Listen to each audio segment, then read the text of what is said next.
हितानंद शर्मा जी, बिहार राज्य के वरिष्ठ नेता श्रीमान सतपाल नरोत्तम जी, आपका भी अभिनंदन है।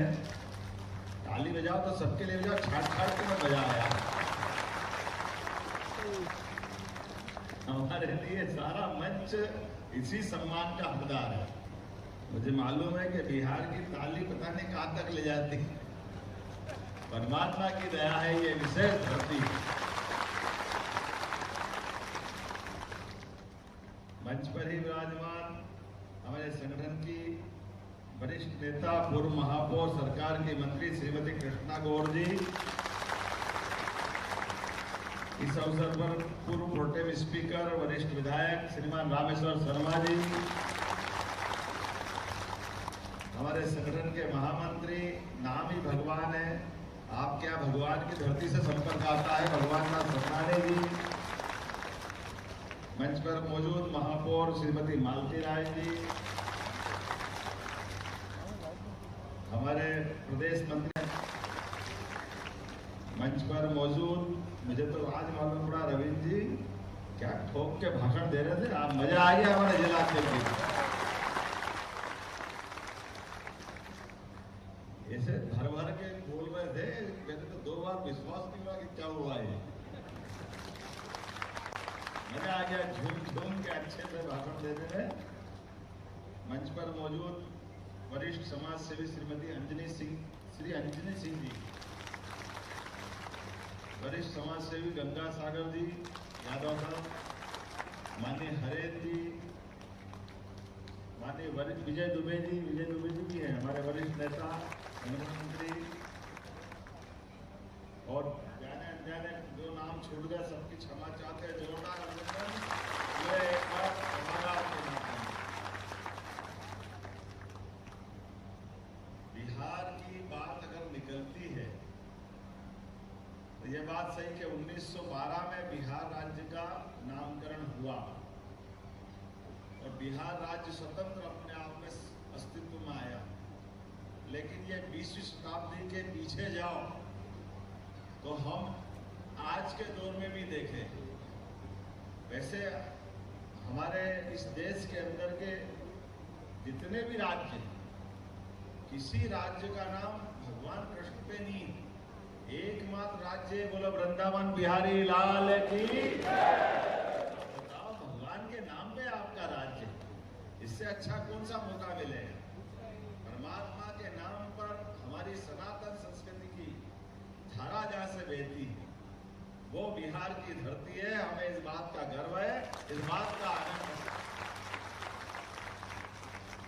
और बिहार से कितने प्रकार से मध्य प्रदेश का संबंध जुड़ा है, इसकी लंबी श्रृंखला हमारे देश के ऊपर, देश के अंदर लगातार लंबे समय से सत्ता को चलाने की जो व्यवस्था है, उस व्यवस्था के आधार पर आज का जो भारत है, इस भारत के कुछ और हिस्से जोड़ेंगे तो बेहतर भारत जाएगा थोड़ा आगे तक का।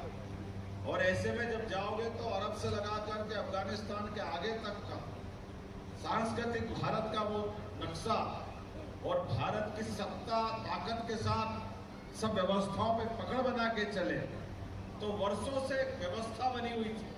व्यवस्था ऐसी थी कि हमारे लिए सम्राट पाटलिपुत्र पटना में बैठेंगे और भावी सम्राट अपने उज्जैन में बैठेंगे। ये अवंती जनपद का रिकॉर्ड रहा।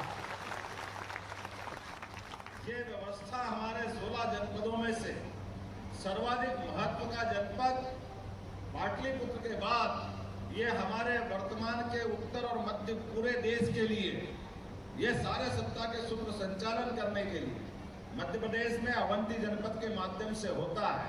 इसलिए अशोक भी सम्राट बने, उनके पहले वो 10 साल तक गवर्नर थे हमारे उज्जैन में।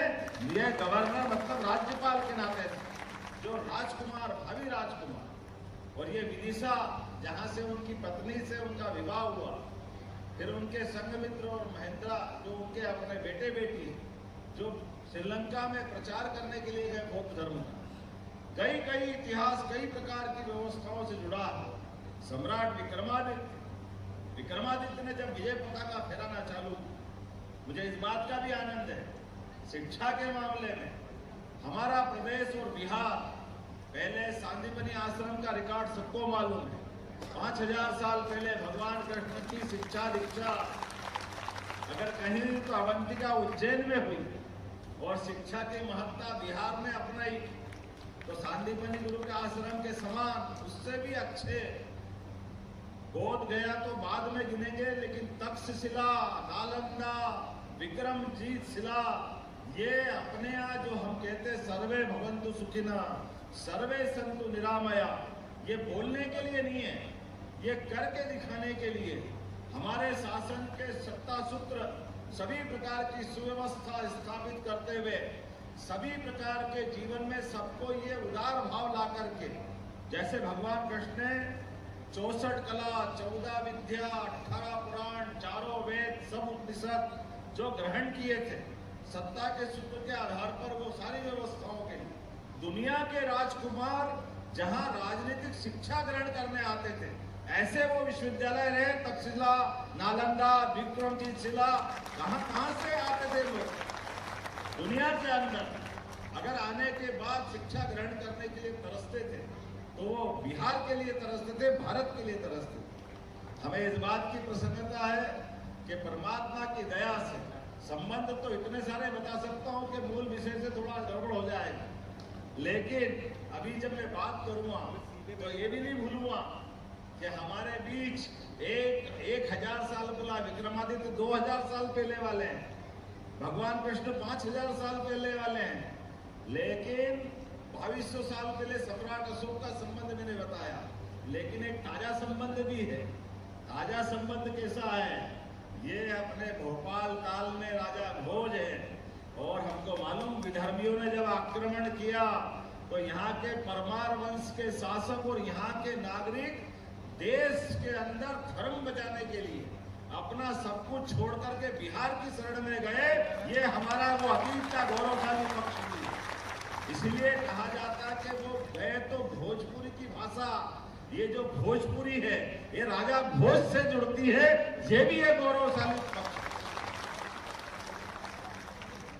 भोजपुरी का संबंध राजा भोज के शासनकाल से, इसलिए राजू सिंह जी आपने एक नाम बोला, मैं उसके प्रमाण भी देता हूं। ये कुंवर सिंह जी जो 1857 के क्रांतिकारी रहे, तो यहाँ के शासक वर्ग जब वहां जाकर के शरण ली तो इनके लिए आज भी उस ठाकुर वंश में उज्जैन ठाकुर करके उस राजवंश के नाते से उज्जैन से उनके संबंध मध्य प्रदेश से जुड़ते हैं। हमें इस बात का गौरव, और कितना अच्छा लगता है जब कुंवर सिंह की बात करते हैं। यद्यपि 1857 में कौन किसी से कम नहीं था, एक से बढ़कर एक क्रांतिकारी, एक से बढ़कर एक संघर्षशील योद्धा, लेकिन कुंवर सिंह की बात ही अलग थी। कुंवर सिंह 80 साल की उम्र में योद्धा बनके संघर्ष करने के लिए, लड़ने के लिए आगे बढ़े, और कुंवर सिंह जी पे जो आशीर्वाद बिहार का रहा है, बिहार का लड़ाका कैसे लड़ता है ये उदाहरण है। नाव से जाने के समय युद्ध में इधर से थोड़ी ताकत कम हो रही, सामने ताकत जुटा के और लड़ने का संकल्प है, और कुंवर सिंह अपनी तलवार चलाते हुए, जगह बनाते हुए नाव से गंगा पार हो रहे हैं। और गंगा पार होने में जैसा होता है, अंग्रेज हमेशा षड्यंत्र करते हैं, पीठ पीछे से वार करते हैं, छिपके वार करते हैं। नाव में बैठने के बाद सामने लड़ने की ताकत नहीं थी हमारे कुंवर सिंह जी से, तो जब निकल गई नाव थोड़ी आगे तो वहां से गोली मारी, हाथ में गोली लगी। कुंवर सिंह 80 साल की उम्र में, अंदाज लगा लो, और खून का फुवारा छूट पड़ा। ऐसे घटनाक्रम में कुंवर सिंह जी को लगा कि मुझे और जीना है, और लड़ना है। हाथ में गोली लगी और गोली का जहर फैलेगा। साथ में 2 सैनिक थे, उनसे पूछा कि मुझे क्या करना चाहिए। तो उन्होंने कहा महाराज ये जहर से तो बचना पड़ेगा। उन्होंने कहा एक काम करो, ये तलवार लो और मेरा हाथ काट दो। जो सेवक थे उनके लिए लगा कि जीवन में ये कितना कठिन काम है। महाराज जिनने उनको अन्न दिया, जीवन दिया, वो हाथ में तलवार लेकर के महाराज पे वार करने को तैयार नहीं थे। महाराज ने तलवार छीनी, अपने हाथ से अपना हाथ काट के गंगा में फेंक दिया। ये कुंवर सिंह जी का इतिहास है। ये हमारा क्रांतिकारियों का और हमारा जो परस्पर संबंध मैंने बताया, और उसके बाद मैं समझता तो मेडिकल साइंस बहुत उन्नत है, उस दौर में भी वो हाथ में पट्टी बांध करके लगभग 1.5-2 साल तक और युद्ध करते रहे। ये कुंवर सिंह जी का क्रांतिकारियों के प्रति और देश की आजादी के लिए ललक दिखाई दी। मैं माननीय अध्यक्ष जी को याद करना चाहूंगा। अध्यक्ष जी ने अच्छी बात कही है, 1.25 लाख से एक लड़ाऊं, 2 लाख से लड़ाऊं। मुझे ध्यान गया कि हमारे 10वें गुरु सिख गुरु गोविंद सिंह जी पटना साइड से ही आते हैं। तो ये हमारा वहां का जो एक तरह से आपका मनोभाव है, हमने गुरु गोविंद सिंह जी के मुंह से सुना है। आजादी की लड़क जिस प्रकार से मुगलों से वो लड़ रहे थे, उन्होंने कहा 1.25 लाख से एक लड़ाऊं तो गुरु गोविंद सिंह नाम कहा। वो ये बिहार की भाषा है, ये बिहार का ही भाव, बिहार की क्षमता है। एक नहीं, ऐसी कई बातें मैं बता सकता हूं, लेकिन आज के इस अवसर पर जब मैं बात करता हूं तो थोड़ा अटपटा लगता है। जाने अनजाने हमारे बीच हमारे पूर्वजों के जो योगदान है, हमारी जो सनातन संस्कृति है, जिसके कारण से हम जाने जाते हैं। पता नहीं वोट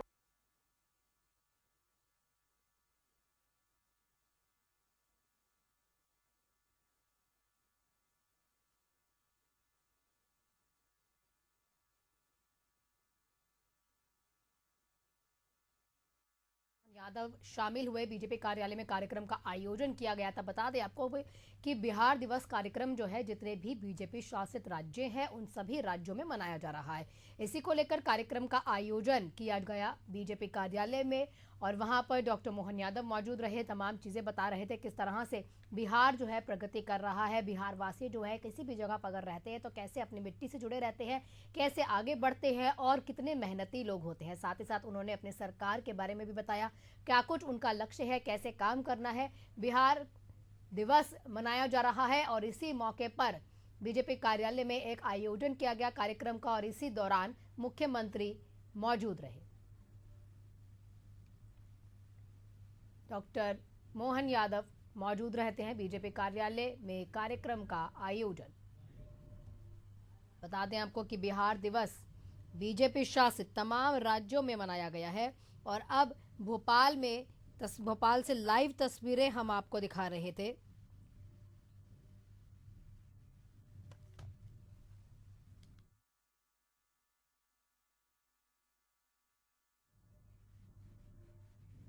डॉक्टर मोहन यादव क्या कुछ कह रहे हैं वो सुन लेते हैं। जोरदार अभिनंदन करो राजस्थान वालों के साथ। भगवान कृष्ण ने अपने जीवन काल में कभी एक स्थान पे नहीं ठहरे। उनके जीवन का एक सबसे बड़ा ये कठोर सत्य भी है कि वो देश धर्म के लिए भावनाओं से ऊपर उठ करके सदैव अपने धर्म के लिए जीने की बात कह नहीं रहे, करके भी दिखा रहे।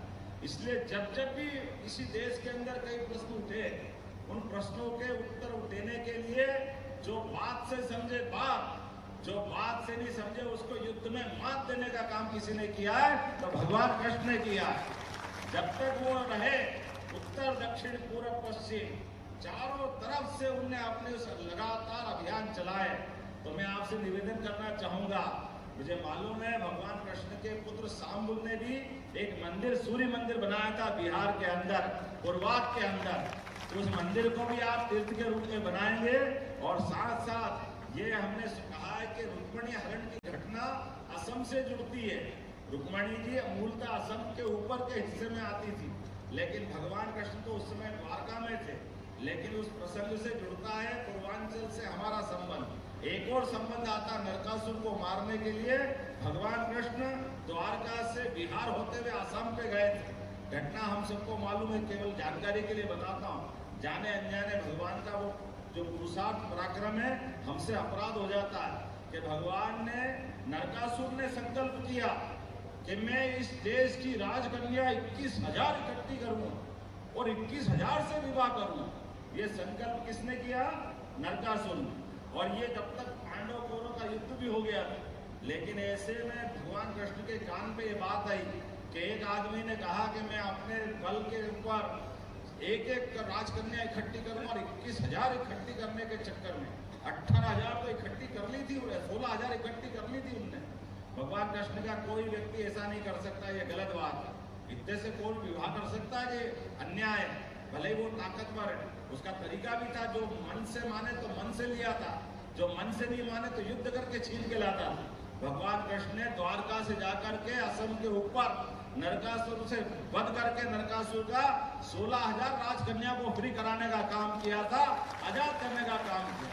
ये बड़ा गौरवशाली इतिहास है। ऐसे में वो बिहार से आए गए, तो मैं निवेदन करना चाहूंगा बिहार के इस क्षेत्र के जानकार लोगों को, धर्म के जानकार लोगों को, भगवान कृष्ण जिस मार्ग से गए, मुझे लगता है आप टूरिज्म मिनिस्टर हैं, उन स्थान का चयन करके हम और आप एक वापस नया अभियान लगाएंगे, भगवान कृष्ण के उस इतिहास को जीवंत करेंगे।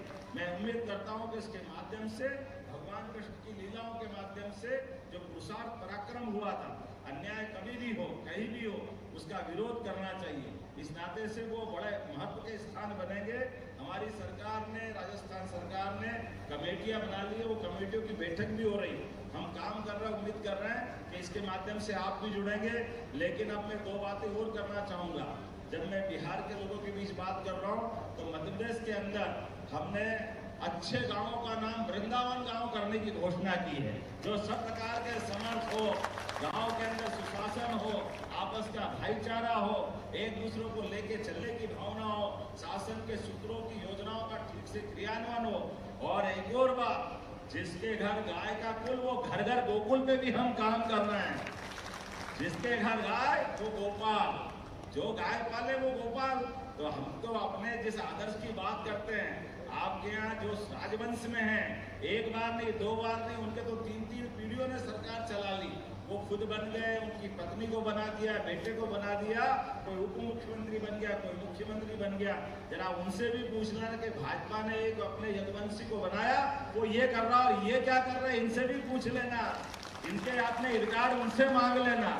एक तरफ भगवान राम और कृष्ण के नाम पर हमारी संस्कृति चलती है, जिसके कारण से देश और दुनिया, भारत के बाहर जाकर के कहीं भी आप कोई कहे आप कहां से आए हो, आप केवल ये जवाब दे दो कि मैं रामकृष्ण की धरती से आया हूं।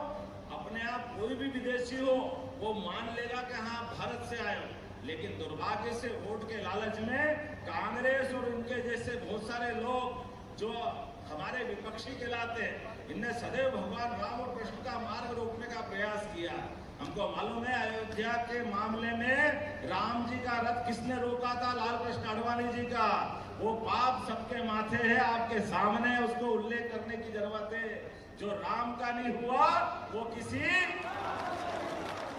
और बड़े बनते हो तो पूछ लेना। राम जी का तो मंदिर धूमधाम से बन गया, बोलो जय जय श्री राम। ज्यादा देर नहीं हुई है। आप ये भी प्रश्न कर सकते हो कि चलो भैया आप कह दो कि हाँ राम सबके, आप तो वोट सबको दिख रहा है, हमारे भी है, हमारे भी हुए, तो दर्शन कभी करने गए हो तो फोटो बता देना। और कोई बात नहीं, अभी जमुना जी का किनारा खाली है, गोपाल कृष्ण बुला रहा है, अब तो बता दो कि वहां मंदिर बनाने की बात कर लो। वो एकदम तो बताओ, कोई बोलने वाला है, आप उनसे पूछेंगे जो सत्ता के दरमियान आना चाहेंगे। हमने तो इस बात को लंबे तरीके से कहा है। मैं मान के चलता हूँ एनडीए की सरकार के नेतृत्व में जो आपकी सरकार काम कर रही, जोरदार अभिनंदन करो। ये है सरकार हमारी यशस्वी प्रधानमंत्री नरेंद्र मोदी जी के नेतृत्व में।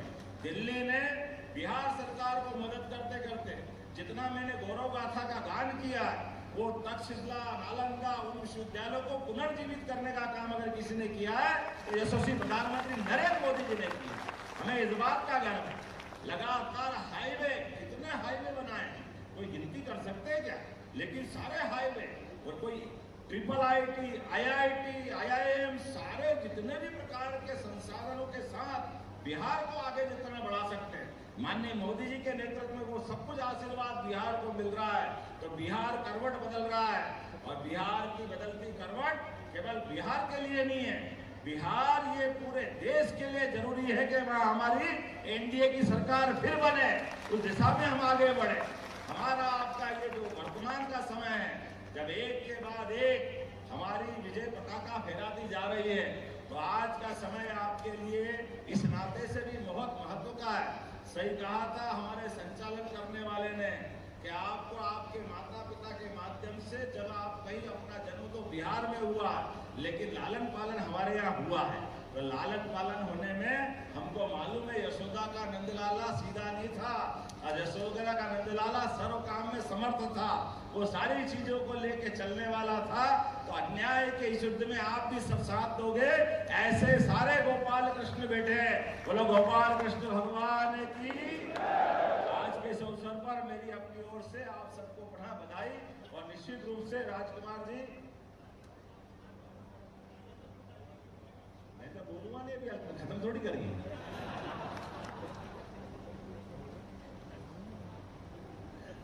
अभी तो मध्यांतर है।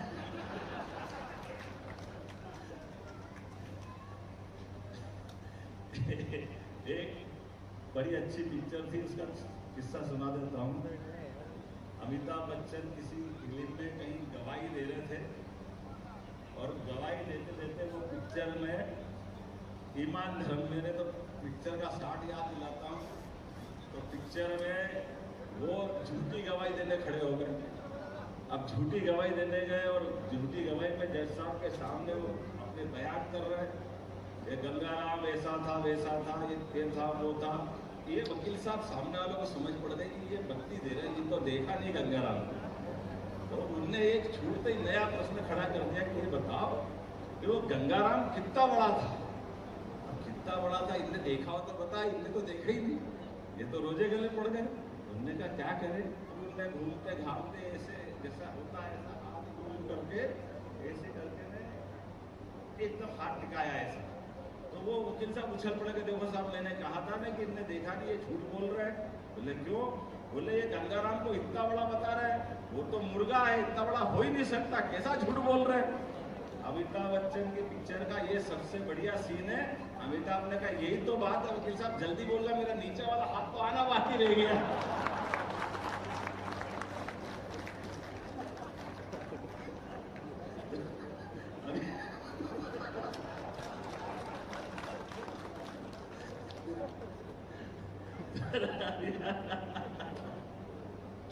मेरी अपनी ओर से निश्चित रूप से डॉक्टर राजेंद्र प्रसाद, ये तो वाकई अद्भुत व्यक्तित्व के धनी हैं।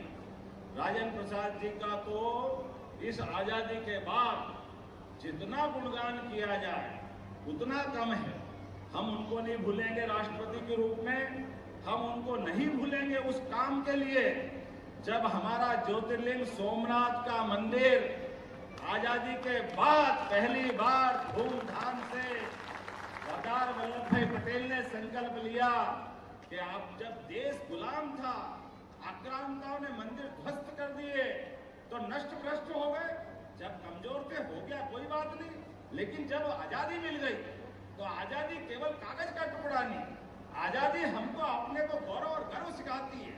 अतीत की सनातन संस्कृति को पुनर्स्थापित करने की जरूरत है। मुझे इस बात की प्रसन्नता है, इस बात का संकल्प लेकर सोमनाथ का मंदिर बन के खड़ा हुआ। ये बात भी बोलना पड़ेगी, कांग्रेस के लोगों को अटपटी लगेगी। तत्कालीन प्रधानमंत्री जवाहरलाल नेहरू ने विरोध किया, यहाँ मैं नहीं आने वाला, उनको बुलाया सरदार वल्लभ भाई पटेल ने, आओ प्रधानमंत्री जी सोमनाथ के मंदिर का शुभारंभ करेंगे, पहला ज्योतिर्लिंग भगवान को समर्पित करेंगे। लेकिन कांग्रेस के लोग शुरू से वोट के चश्मे के बाहर नहीं आते, मना कर दिया इनने।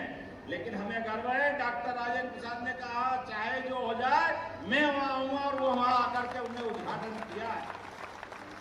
आज के इस दौर में इस बात की आवश्यकता है, ये दो गौरवशाली क्षण से अपनी सारी बातें पूरी होगी। डॉक्टर राजेंद्र प्रसाद का वो उस समय का किया गया काम, जब उन्हें अपने लोकतंत्र के सबसे बड़े पद पर पहुंचने के बाद भी अपने सनातन संस्कृति का, अपने दायित्व का निर्वहन ठीक से किया है। ये होता है देश और ये होते हैं देश के राजनेता। निश्चित रूप से डॉक्टर राजेंद्र प्रसाद का पार्क भी बनेगा और प्रतिमा भी बनेगी, हम निश्चित रूप से धन्यवाद देंगे। ये सौभाग्य की बात, ये दो ही तो क्षण है ऐतिहासिक पूरी राजनीतिक यात्रा में, डॉक्टर राजेंद्र प्रसाद का और डॉक्टर राजेंद्र प्रसाद की बात आगे बढ़ाने वाले यशस्वी प्रधानमंत्री नरेंद्र मोदी जी, जो अयोध्या में जाकर के 500 साल के संघर्ष को, अपने संघर्ष के समापन के बाद भगवान राम का, श्री राम का देवालय न केवल प्राण प्रतिष्ठा में बल्कि वो लोकार्पण में भी मौजूद थे। तो ये विजय अभियान में हम सब दोनों ऐसे नेताओं को, हमने डॉक्टर राजेंद्र प्रसाद जी को तो देखा नहीं, केवल सुना है, पढ़ा है और गर्व से गौरवान्वित होते हैं, लेकिन ये सारी कहानी किसके लिए सुना रहा है? ये नरेंद्र मोदी जी के लिए सुना रहा है, जिनने अयोध्या में धूमधाम से हमारी उस भावना का सम्मान किया है। तो ये भाजपा की जीत नहीं है, एनडीए की जीत नहीं है, ये हमारे सभी गौरवशाली ऐसे अतीत को पुनर्स्थापित करने का महायज्ञ है। इसलिए आज आप जहां जब बिहार दिवस की बात कर रहा हूं तो हम सब संकल्प करें। बहुत समय सीमित है, कब चुनाव की घोषणा हो जाए पता नहीं, लेकिन जितने लोग बैठे हैं कोई भी अपने घर परिवार को छोड़ेगा नहीं। सारे लोग एनडीए की सरकार बनाने के लिए, नरेंद्र मोदी जी की सरकार मजबूत बनाने के लिए आगे चलेंगे। बोलो सब तैयार है? दोनों हाथ की मुट्ठी बांध करके मेरे साथ बोलो, भारत माता की, भारत माता की, भारत माता की। बहुत बहुत धन्यवाद। भारत माता की जय।